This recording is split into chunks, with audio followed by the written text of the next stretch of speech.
नमस्कार दोस्तों, स्वागत है आप सबका श्रेष्ठ स्टोरी में। बहुत दिनों के बाद आज फिर से मैं आ गई हूँ आप सबके पास, आपके दिल के बेहद ही करीब। उम्मीद है पहले की तरह आप मुझे अपने दिल में जगह देंगे। तो बिना देरी के चलिए शुरू करते हैं आज की कहानी। यह कहानी है सास और बहू की। आज मेरी सास को गुजरे हुए पूरा 1 महीना हो गया था। आज भी उनका चेहरा मेरी आंखों में घूमता है। बाद बिंदी माथे पर, कॉटन की साड़ी और लाल चूड़ियाँ, इन सब से भरे हाथ जिनके आगे पीछे सोने के कंगन रहते थे, ले देकर सबकी नज़र उन कंगन पर रहती थी। जब तक वह जिंदा रही, पूरे परिवार को एक प्रेम सूत्र में बांधे रही। मैं घर के बीच वाली बहू थी। मेरी देवरानी और जेठानी मेरी सास के साथ ही रहती थी और मैं मेरे पति सुमित उनकी नौकरी की वजह से बाहर रहते थे।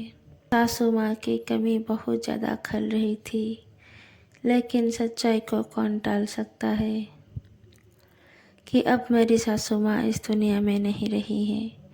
आकर चुपचाप बैठ गई, ना बोला प्यार था, ना वह अपनापन। अब मैं बहू नहीं थी, मेहमान थी। बस जैसे ही हम दरवाजे पर आते, मेरी सासू माँ उठकर गले से लगती और मेरी देवरानी से बोलती, उसके लिए पानी ला कर दे, बैठने की पीड़ा ला कर देती। उनका सोचकर मेरी आंखों में आंसू आ गए। ऐसा लगा जैसे ये घर मेरा है ही नहीं। खैर, आज हम सब एक खास मकसद से यहाँ इकट्ठे हुए हैं। मेरा पूरा मायका और ससुराल, बाकी रिश्तेदार सब यहाँ उपस्थित थे।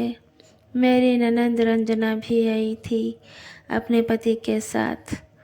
कारण यही था, जो जिसका था उसको मिल जाएगा, मतलब बंटवारा।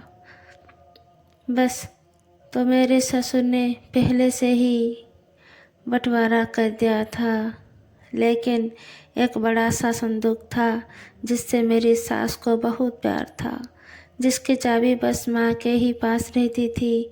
मेरे साथ साथ सबको यह जानने की इच्छा थी कि इस संदूक में आखिर ऐसा क्या है जो माँ ने आज तक किसी को देखने भी नहीं दिया। आज वो टाइम भी आ गया जब वह संदूक भी खोला गया। मेरे पति ने उसका सारा सामान बाहर निकाला। रानी जेठानी पागलों की तरह छानबीन करने लगे। मेरी जेठानी कहती है, इस बाजूबंद को तो मैं ही लूँगी। सासू माँ को मेरी बेटी की शादी की बड़ी चिंता थी, यह उसकी शादी के काम आएगा। देवरानी भी झट से बोली पड़ी, वाह दीदी वाह, सब कीमती सामान तुम रखोगी और यह कूड़ा कबाड़ा हम रखें? पागल थोड़ी हैं।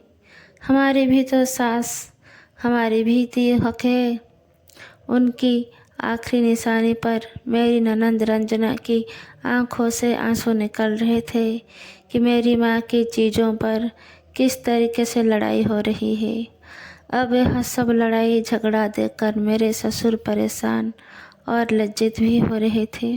भड़क गए और बोले, जिस घर की इज्जत बचाने के लिए तुम्हारी माँ ने पूरा जीवन लगा दिया, तुम लोगों ने लालच में एक पल में बिखेर दी वह इज्जत, भावना और सीमा। बहू, तुम दोनों ही चुप रहो।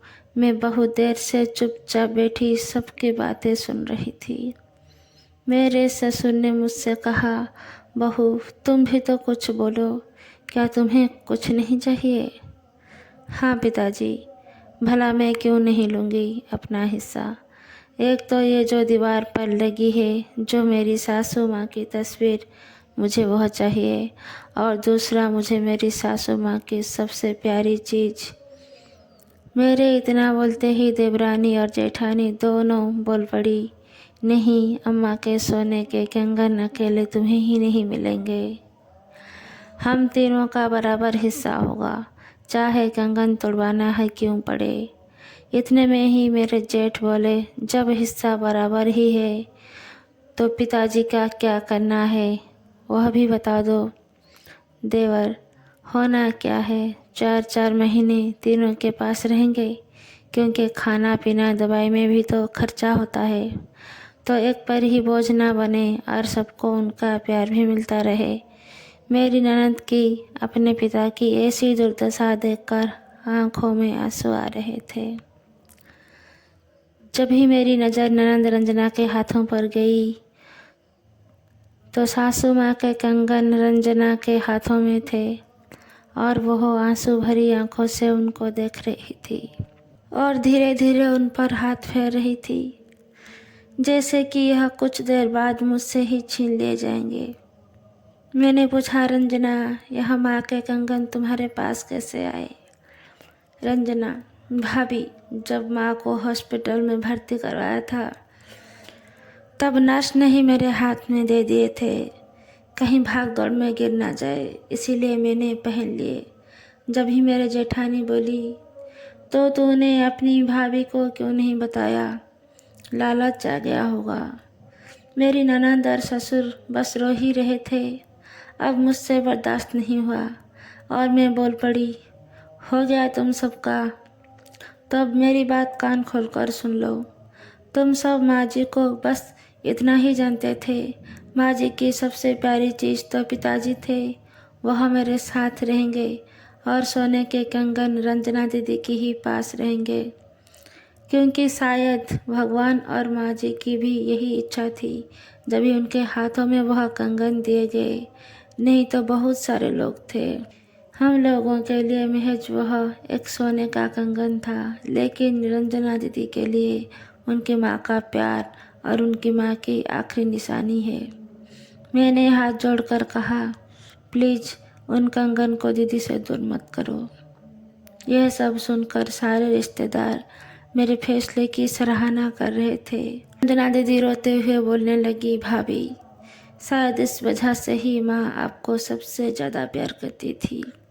पिताजी और सारे रिश्तेदार मुझे बोले, बहू ऐसी होनी चाहिए। दोस्तों, आज की कहानी आपको कैसी लगी कमेंट बॉक्स में लिख कर ज़रूर बताइएगा। धन्यवाद।